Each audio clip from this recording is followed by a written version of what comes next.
Hi, welcome back to my channel. Today I'm doing my March reading wrap up. I didn't think I was gonna be able to do this, but I am. So let's do it. I read, I think it was 11 books in March. A few of them were graphic novels, but I do still count them. I mostly read graphic novels when I'm looking for books that I want to add to my classroom. My students have been requesting a lot of graphic novels, and I just like to read them over for context and also to be able to recommend books for them for free read if they're looking for something specific.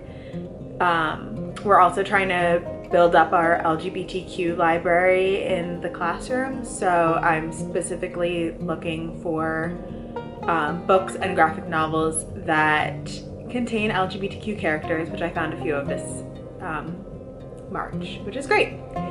So let's get into it. As always, you can follow me on Goodreads if you want to get more up-to-date like notifications, not notifications, but like if you want to follow along with what I'm reading like throughout the month instead of just the end of the month wrap up. I'll leave my Goodreads down below for you to follow. I love adding friends on Goodreads, it's super fun. All right, so the first book I read in March was Heartstopper Volume 4. And I read 1, 2, and 3 in, I think it was January when I was dog sitting, same dog I'm watching now. And I had requested book 4 from the library, and it didn't come with 1, 2, and 3. 1, 2, and 3 came at the same time, but book 4 had a waiting list. So I had to wait for that one. And then I did totally think that was going to be the end of the series, and there's absolutely a book 5 coming out. So now I'm really excited for book 5. It's a really cute story about two boys who meet at an all-boys boarding school. One of them is out and gay and the other is not, and they're on the rugby team together and they start to have feelings for each other, and it covers topics like coming out, sexuality, eating disorders, anxiety. So it's a bit too old for my classroom, but I still really enjoyed it, and I almost wish I was in an older classroom so that I could have it for them. But it's just like contextually not like a good read for my age group. So I'm with 4th, 5th, and 6th grade, and it's definitely geared more towards high school. So that's the only reason I don't have it in my classroom. But if you are older, I absolutely recommend reading it. It's so cute. It makes you feel all the feels. I definitely cried during book 4. Just all the emotions. And that's by Alice Oseman, by the way. The next book I read, I was finishing up this series also from the end of 2021. So I read Winter by Marissa Meyer. And then I also read her book Fairest, which is a novella. So Winter is the 4th book in this series, and then Fairest is technically book 3.5 or something like that, but I read it after. I prefer to do that with novellas only because I really like to have an idea of all the characters and what happens before I read the novella. But both were really good. Winter was the wrap-up of the main series, and then Fairest follows the evil queen and her life growing up and what she went through and like how she became who she was.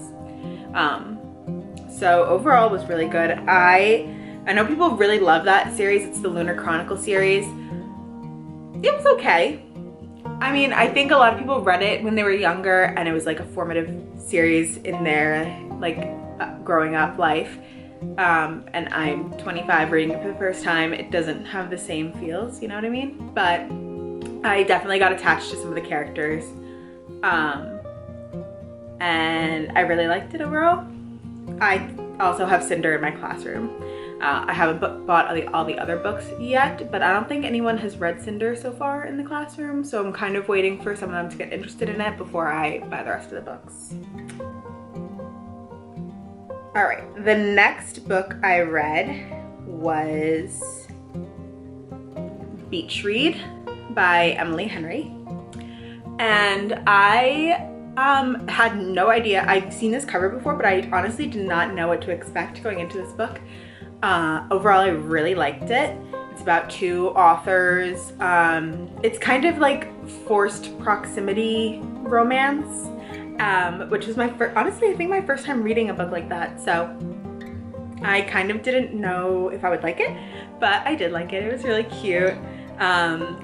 It's about, so it mainly focuses the female author and her life after her father's death and some family secrets came out.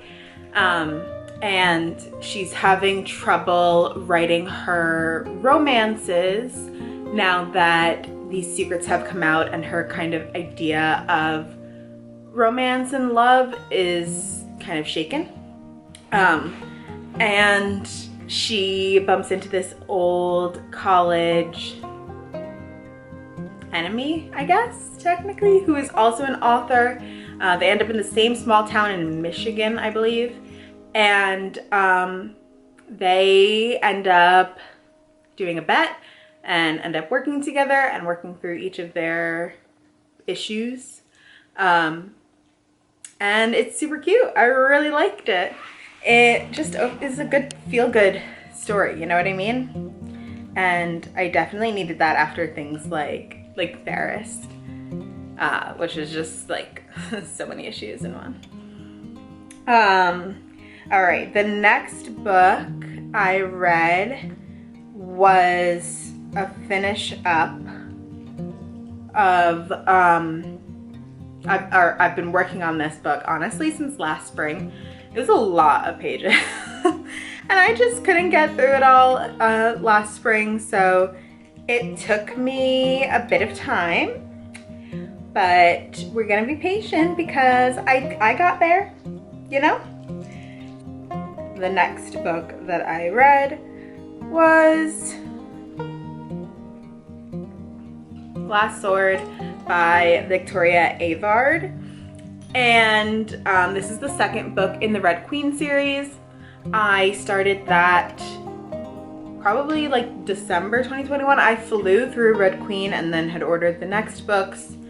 And I've just kind of slowly been working through them. So I do have the third book. I haven't started it yet. There's a few books I need to wrap up before I start any new books, so I'm telling myself.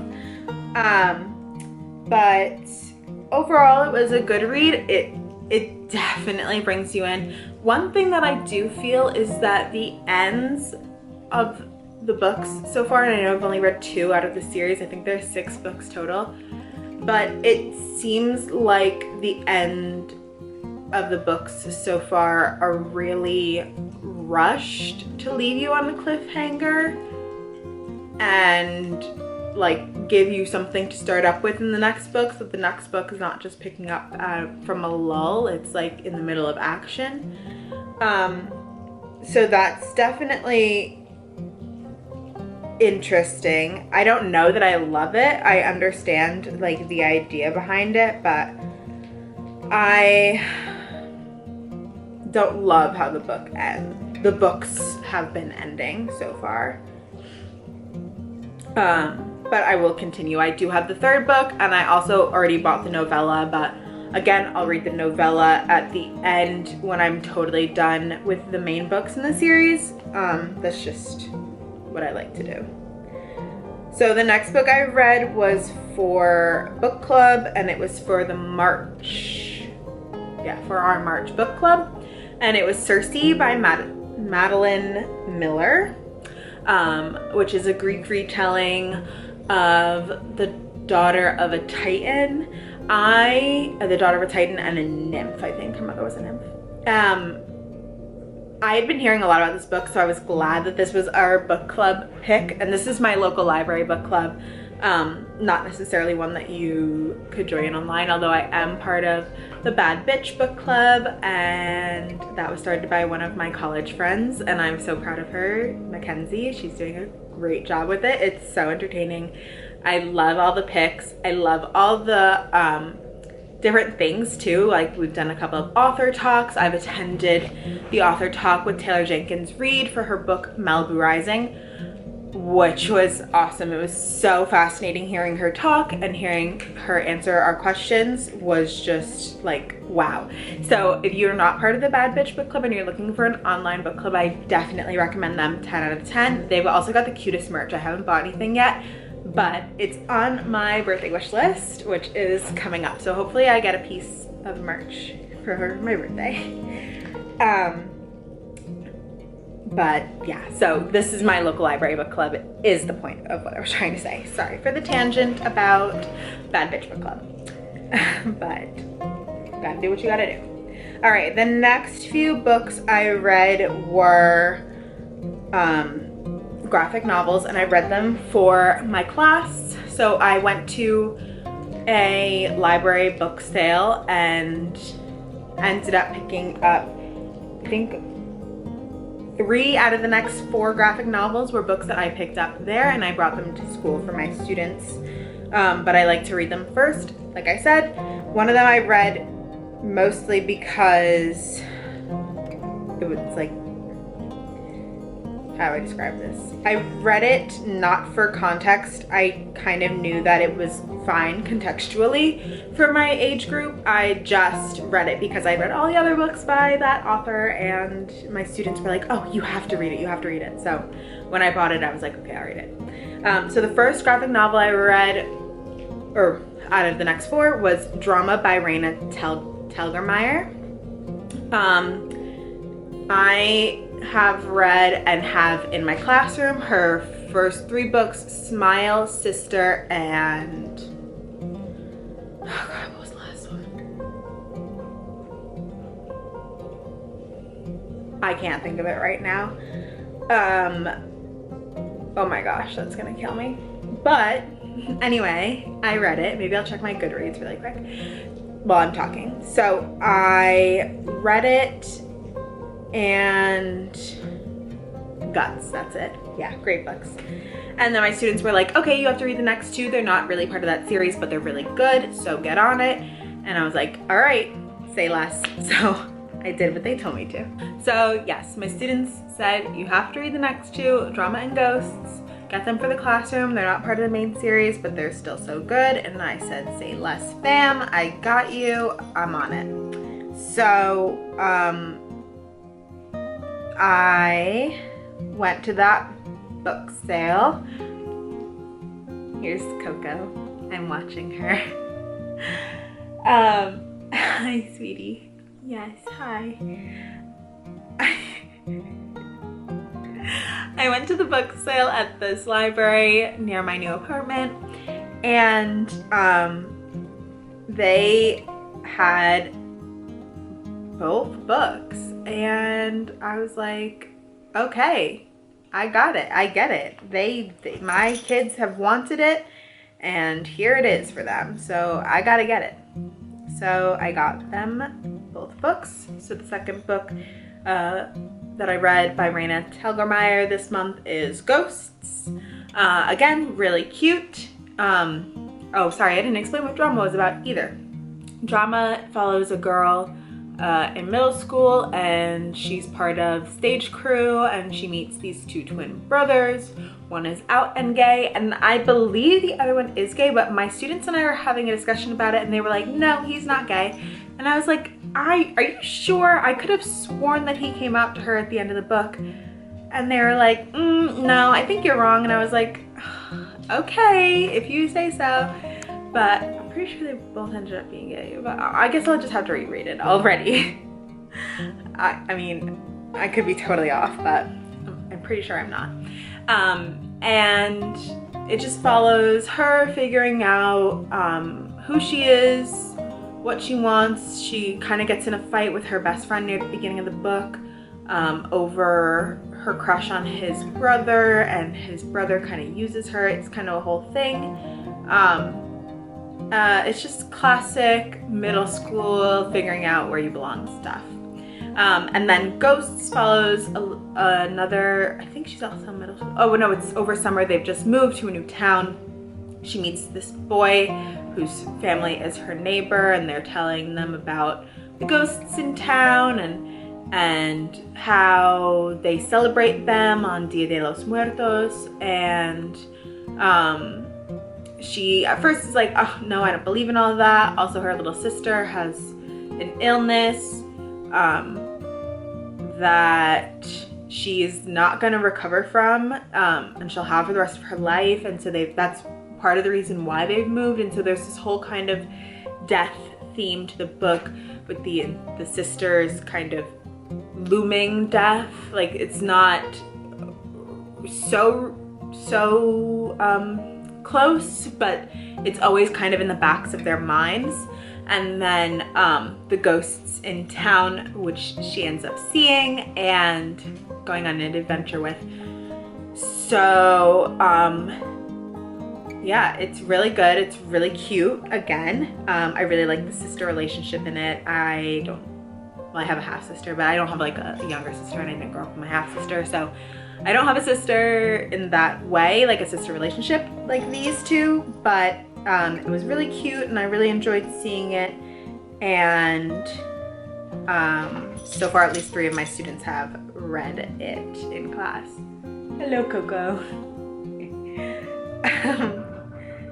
So the next book that I read, also a graphic novel that I got at the book sale, is, let me get the cover, here it is, this book, The Breakaways by Cathy G. Johnson. And this book also has LGBTQ characters, so I was happy to be able to add it to my in-class library. And it's about a soccer team and many different characters on this soccer team, and kind of what they're all going through separately, and the soccer team kind of unites them at the end of the book. So it has a lot of different themes, sexuality, theme of kind of just general loneliness, a little bit of anxiety, just like just, you know, middle school, man. Like, I kind of feel like my class is a mix, and it is a mix of what people consider middle school and what people consider like the end time of like lower elementary, or the end of elementary age.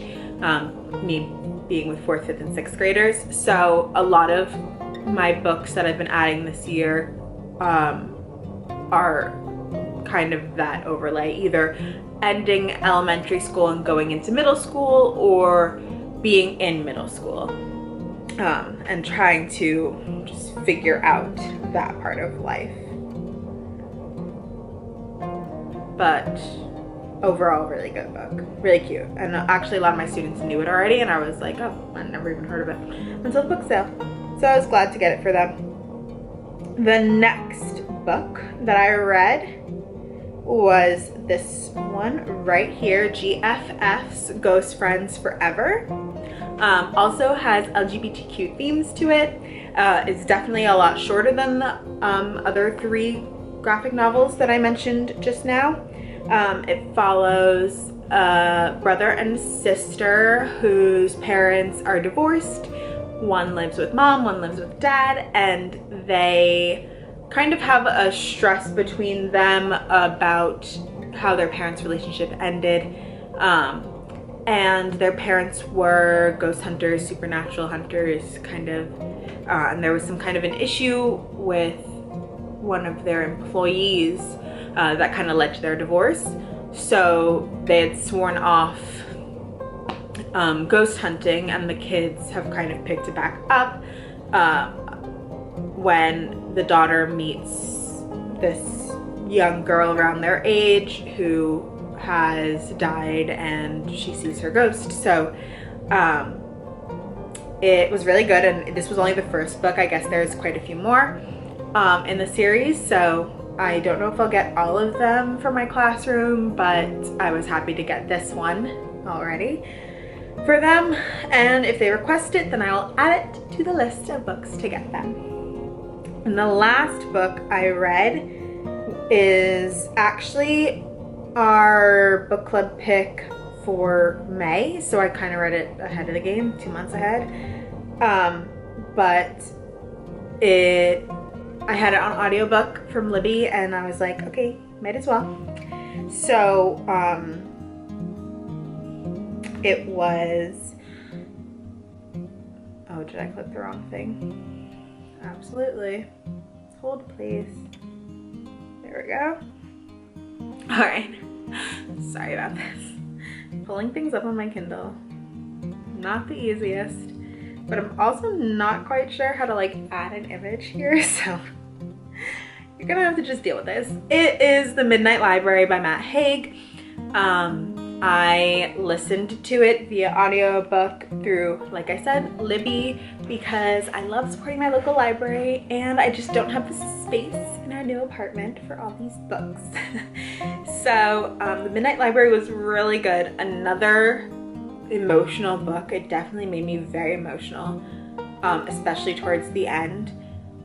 It follows a woman as she attempts suicide and ends up between life and death at this library, where you can try out different lives, and if you really like one, you can live it out.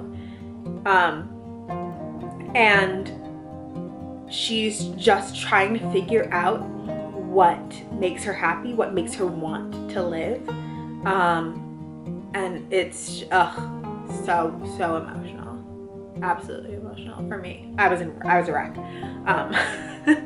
But I'm an emotional person anyway, so that could just be me. But I would recommend it.